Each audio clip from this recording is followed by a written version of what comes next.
അതിരപ്പള്ളിയിൽ കാലിന് മുറിവേറ്റ കൊമ്പന് ചികിത്സ നൽകും. വെറ്ററിനറി ഡോക്ടർമാരുടെ വിദഗ്ധ സംഘം ആനയെ ചികിത്സിക്കും. ആവശ്യമെങ്കിൽ മയക്കുവെടി വെച്ച് പിടികൂടിയായിരിക്കും ചികിത്സ.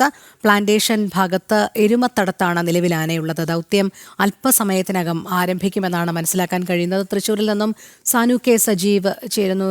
സാനു, അതിരപ്പള്ളിയിൽ കാലിന് മുറിവേറ്റ ആനയ്ക്കുള്ള ചികിത്സ ദൗത്യം അല്പസമയത്തിനകം തന്നെ ആരംഭിക്കുമെന്നാണോ മനസ്സിലാക്കേണ്ടത്? രോഹിണി, കഴിഞ്ഞ കുറച്ച് ദിവസങ്ങളായിട്ട് അതിരപ്പള്ളി പ്ലാന്റേഷൻ പ്രദേശത്താണ് ഈ കാട്ടാനനെ കണ്ടിട്ടുള്ളത്. കാലിന്റെ മുറിവേറ്റ നിലയിൽ, അവശ നിലയിലാണ് ഈ കാട്ടാന നിലയുറപ്പിച്ചിട്ടുള്ളത്. എന്തായാലും ആ കാട്ടാനയ്ക്ക് ചികിത്സ കൊടുക്കുന്നതിന് വേണ്ടിയിട്ടുള്ള നടപടികൾ ഈ വനംവകുപ്പിന്റെ ഭാഗത്ത് നിന്ന് ആരംഭിച്ചിട്ടുണ്ട്.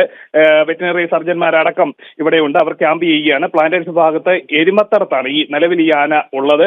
അവിടെ ചെന്ന് അതിന് എങ്ങനെയാണ് ചികിത്സ നടത്തേണ്ടത്, അതായത് വെടിവെച്ച്, ആവശ്യമെങ്കിൽ മയക്കുവെടി വെച്ച് കീഴ്പ്പെടുത്തിയ ശേഷമായിരിക്കും ചികിത്സ നൽകുക. നിലവിൽ ആന അവശ നിലയിലാണ്. കുറെ ദിവസങ്ങളായിട്ട് സമാന നിലയിൽ തന്നെ ഈ ആന ഇവിടെ നിലയുറപ്പിച്ചിട്ടുണ്ട്. അതേപോലെ തന്നെ ഇതിന് എരണ്ടക്കെട്ട്, ആദ്യഘട്ടത്തിലൊക്കെ എരണ്ടക്കെട്ടാണ് ആനയ്ക്കെന്നുള്ള നിലയിലായിരുന്നു ചില സംശയങ്ങളൊക്കെ ഉണ്ടായിരുന്നെങ്കിലും പിന്നീട് നടത്തിയ പരിശോധനയിലാണ് ആനയ്ക്ക് എരണ്ടക്കെട്ടല്ല, മറിച്ച് കാലിന് മുറിവേറ്റിട്ടുണ്ട് എന്നുള്ള കാര്യങ്ങളൊക്കെ വെറ്റിനറി ഡോക്ടർമാരുടെ സംഘം നടത്തിയ പരിശോധനയിൽ മനസ്സിലാകുന്നത്. എന്തായാലും അതിനുള്ള ചികിത്സ കൊടുക്കുന്നതിനുള്ള നടപടികൾ നിലവിൽ ആരംഭിച്ചിട്ടുണ്ട്. രോഹിണി, ശരി, സാനു ആണ് വിവരങ്ങൾ നൽകിയത്.